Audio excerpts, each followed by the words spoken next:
What's up guys, balik lagi di part keduanya. Kalian udah pada penasaran juga kan kelanjutan pertanyaan dari kita? Tentunya dong. Kalau nggak penasaran ngapain nonton, benar nggak? Benar. Nah, bener lah, iya. Awas nujinin deh mah, bener jeng iya.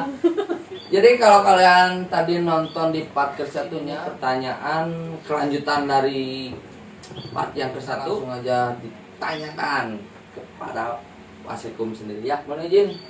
Mau ditanyain? Apa yang ditanyain? Ini nih, resep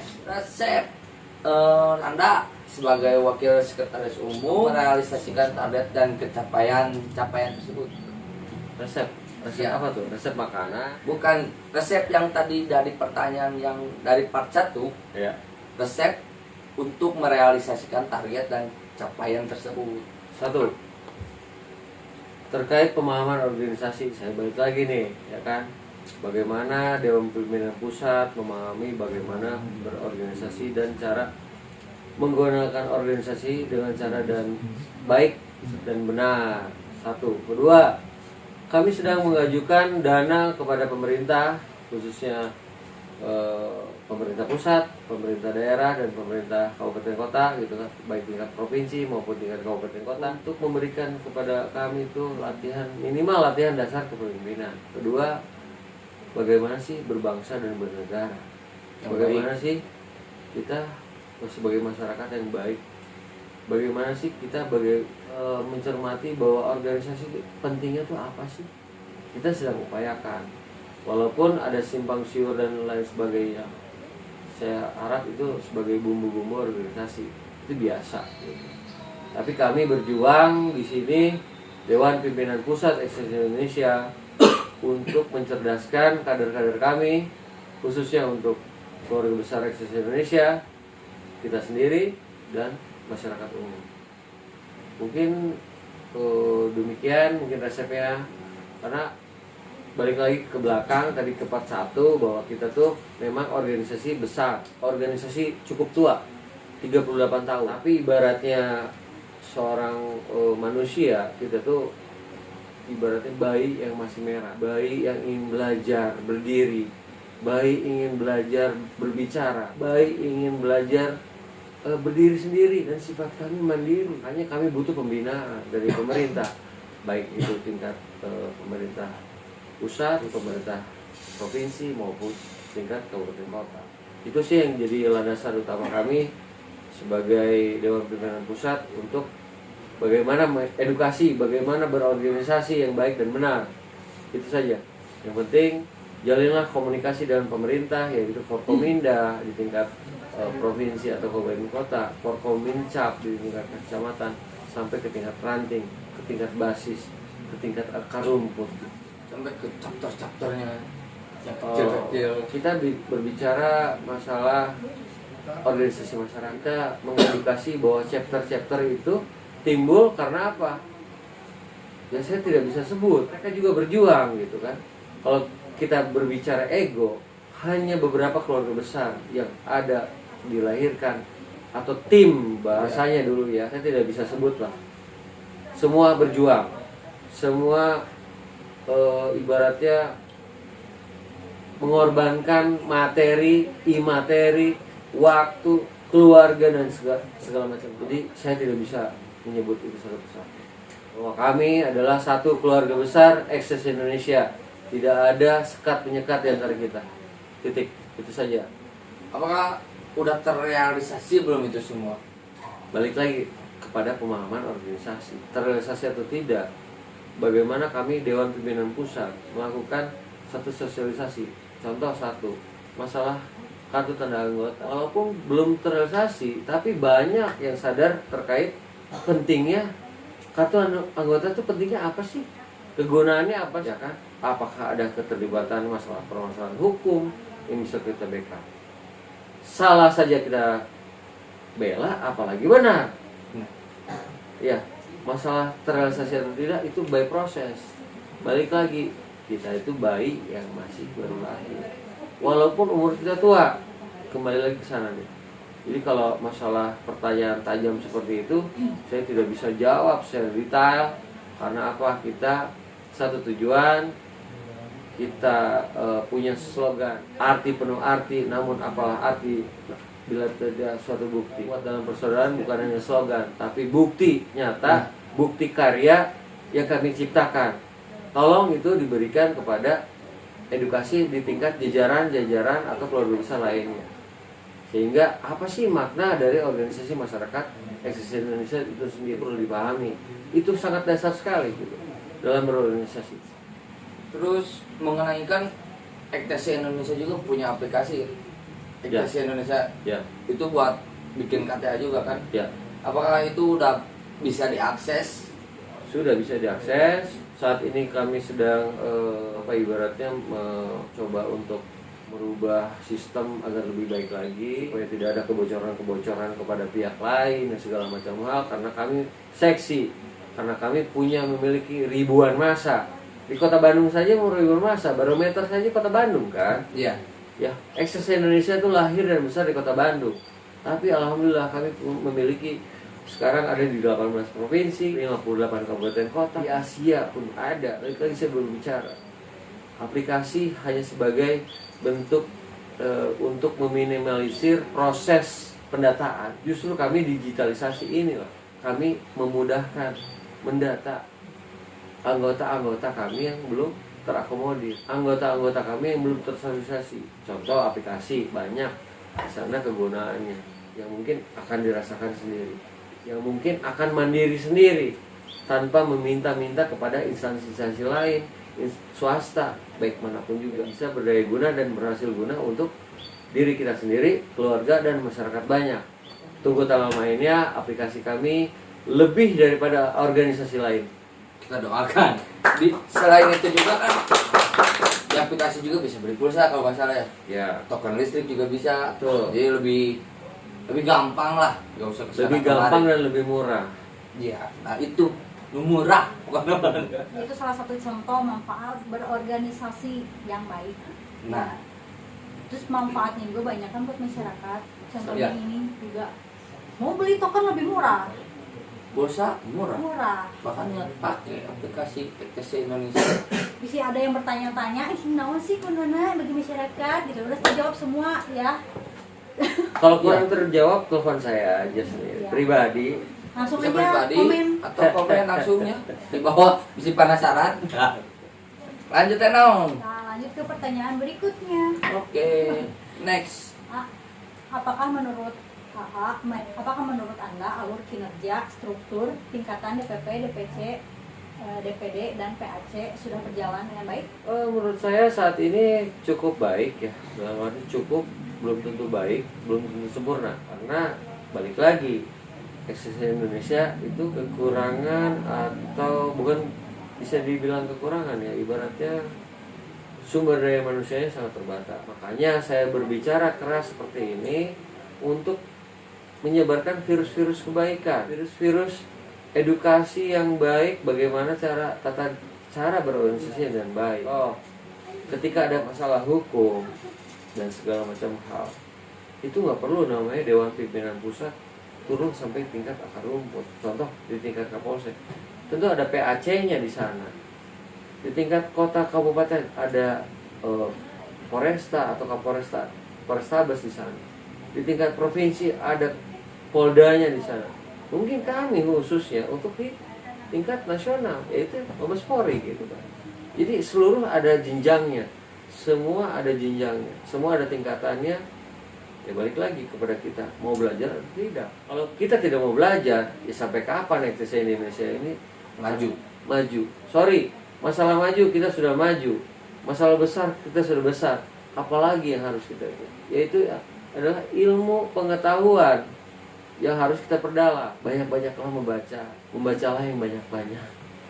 Supaya arti penuh arti itu, apalah arti sebuah arti, namun tidak suatu berarti dengan karya yang nyata, bukan karya kata. Itu. Jadi berjalan dengan baikkah apa perlu Baik proses renovasi? semuanya. Saya juga ya contoh lah kemarin beberapa kejadian di beberapa penjuru kabupaten kota, bahkan ada di provinsi lain segala macam hal. Saya turun sendiri. Saya bukan saya memiliki suatu kemampuan lebih terkait keilmuan hukum dan segala macam hal, tapi bagaimana sih kita berkomunikasi dengan para pihak, contoh dengan pemerintahan, dengan kepolisian, dengan TNI, dengan kejaksaan dan segala macam hal. Kita harus memberikan contoh bagaimana sih kita membangun komunikasi supaya baik, dipandang tidak sebelah mata gitu, dipandang kita memiliki intelektual yang tinggi dengan apa? Dengan ilmu. Saya menurunkan ilmu kepada adik-adik saya. Satu dasarnya, kaji rasa. Rasa itu apa? Kasih sayang. Kedepankan kasih sayang daripada kedepankan alat senjatamu. Perdalam ilmumu daripada mengasah senjatamu. Kami beda men daripada yang lain. Kami beda dengan orang yang lain. Dan saya bisa menyatakan organisasi masyarakat XSC Indonesia itu terdepan dan jauh lebih baik. Dan kami milenial semua rata-rata. Dan tugas saya sebagai pimpinan membina dan membuka karakter mereka seluas-luasnya, kerangka berpikir seluas-luasnya, sehingga mereka cerdas, cerdik dan pandai menyikapi hal-hal yang menurut saya bisa dikomunikasikan dengan baik. Sangat menarik sekali guys pembahasannya. Biar tegang. Terus strategi Anda guna meminimalisir anggota XTC Indonesia terkena permasalahan hukum. Kan ini akhir-akhir ini sering terjadi nih. Ya itulah pemberitaan juga. Ada tahapan-tahapan. Tadi saya sudah jelaskan. Ada yang namanya di tingkat Dewan Pimpinan Pusat, Dewan Pimpinan Daerah, Dewan Pimpinan Cabang, ada Dewan Pimpinan tingkat kecamatan yaitu PAC, ada ranting dan segala macam. Berkomunikasilah dengan para pihak. Terkait hukum dari tingkat Kapolri, Kapolda, Polrestabes atau Kapolresta atau Kapolsek, itu adalah pembina kita yang wajib kita dekati. Kita wajib mendekatkan diri, kita wajib mensosialisasikan diri. Apa sih warna XSC saat ini? Amen. XSC Indonesia itu bukan gembel. Sorry. Dari tingkat apapun kita punya. Bahkan banyak yang berhasil dari tingkat ibaratnya mereka belajar berorganisasi XSC, tapi diterapkan di instansinya. Ada jadi jaksa, ada jadi kepolisian, ada jadi TNI dan segala macam. Mereka support semua. Yang penting kita bisa berkomunikasi dengan para pihak. Sehingga apa?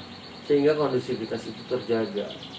Dan saya harapkan lagi kepada adik-adik, saudara-saudara saya semua, hindari gesekan. Musuhmu adalah teman dekatmu. Oke? Ya, semua harus dirangkul.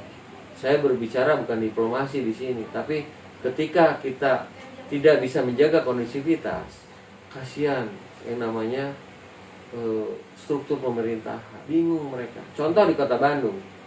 Ketika kita membuat resah masyarakat, apa sih dampaknya? Nama baik. Pertama, nama baik, marwah organisasi tercoreng. Kedua, lebih luasnya lagi, perekonomian. Contoh Kota Bandung kecilnya. Kota Bandung itu pusat barang dan jasa. Hanya itu saja. Ketika ibaratnya wisatawan mancanegara resah ke sini, wisatawan lokal resah ke Bandung. Terus saudara-saudara kita atau masyarakat secara luas terdampak tidak? Terdampak pasti. Pasti dong Ya. terdampak. Ya makanya tolonglah dipikirkan bahwa kami itu organisasi resmi, kita itu organisasi legal, kita bisa mendapatkan satu anggaran yang dalam bentuk pembinaan segala macam. Juga harapkan kepada pihak kepolisian, seluruh unsur yang mendiskriminasi kita bahwa kita itu geng motor, kami berbeda dengan pada masa perjuangan kami dulu yang penuh dengan pengorbanan darah dan nyawa kami berikan. Makanya XSC Indonesia jauh lebih baik pada saat ini. Mungkin untuk yang terakhir ada pesan buat anggota XTC yang tersendiri buat lebih baik ke depannya. Pesan saya satu, Saya punya prinsip bahwa apa yang kita lakukan itu akan kita hasilkan. Apa yang kita tanam itu apa yang kita tuai. Kepada keluarga besar Eksis Indonesia, tanamkanlah jiwa kalian tuh berkasih sayanglah terhadap seluruh manusia. Apalagi keluarga besar Eksis Indonesia. Sama alam semesta demikian juga. Bahkan kita bisa belajar dari manapun juga. Bukan hanya seorang pejabat, bahkan seorang yang stratanya lebih bawah pun kita banyak belajar sama mereka. Jadi jangan mengkotak-kotakan hal itu tersebut. Saya tidak suka. Jauhilah peperangan, perdalam ilmu kalian. Insya Allah XCC jauh lebih baik ke depan di mata masyarakat dan keluarga kita sendiri yang ibaratnya kita berangkat dari rumah mau ngapain? Nanaonan, kita buktikan kepada keluarga kita, ya, yang berdampak kepada masyarakat luas. Itu saja pesan saya. Satu, kedepankanlah kasih sayang terhadap seluruh manusia. Tidak ada rival, semua saudara, maupun XTC, GBR, Moonraker, Briges, saudara saya. Tapi, namun apalah arti sebuah arti bila tidak suatu ada bukti. Oke, kita tutup aja pembahasan. Oh, Pengen nanya juga sama host aku teh sebenarnya mah. nanya ke diri sendiri. Kamu Oh, siap. Abi ditanya, guys. nanya, jadi hostnya itu boleh pertanyaan ini atau udah pengen nanya juga ke host? Ah, siap. Nggak licik sok, cuma sekedar nanya, ya kan? Oh, berarti belum ditaruh Aku sebenarnya. mau nanya ke kamu. Sok naon. Menurut host kita, kumaha ETC sekarang teh. Terus kita jadikan organisasi itu wadah hal yang positif gitu. Contohnya apa? Ya kalau menurut saya sih organisasi yang terbaik lah. Kalau menurut saya pribadinya organisasi yang mendukung sekali tadi disebut. Jadi ini mah pertanyaan ini teh lebih ke meluruskan ya, orang-orang julid di komen gitu. Kan banyak yang julid ya. Netizen. Sebenarnya gini, netizen yang julid tuh tidak kita usah indahkan lah. Yang penting kita perkuat slogan kita, kuat dalam persaudaraan, minimal di tingkat keluarga besar XCC Indonesia sendiri. Yang lain, I don't care, brother. Kita mah I don't care. kita Oke? terus berkarya, Betul. biarkan Ya. yang sirik makin berisik, benar nggak? Nggak masalah. Nah itu. Berkaryalah. Terus kita terus Karya aja nyata, berkarya. bukan karya kata. Nah, Tapi wujudkanlah itu. Dengan apa? Aplikasikanlah pada diri sendiri, aplikasikanlah kepada keluarga, aplikasikanlah kepada masyarakat. Itu Nah. pesan saya yang terakhir. Mungkin saya juga tidak bisa ibaratnya banyak berbicara dan segala macam hal. Waktu mungkin kita terbatas dan segala macam hal. Tapi terima kasih atas undangannya dari Gelap Nyawang. Saya salut. Ya, tetap konsistensi dalam arti program sosialisasi, program edukasi dan segala macam hal. Tolong kembangkan lagi, silakan. Saya apresiasi buat Gelap Nyawang. Kita gelap nyawang dulu. Slogan dulu, Slogan. langsung dipimpin. Ya, oke. Saya sekali lagi kita pekikan perjuangan kita. XCC Indonesia, Indonesia, kuat dalam persaudaraan. Gelap Nyawang Bangkit. Bye. Assalamualaikum warahmatullahi wabarakatuh. Peace out, man. Wassalamualaikum warahmatullahi wabarakatuh.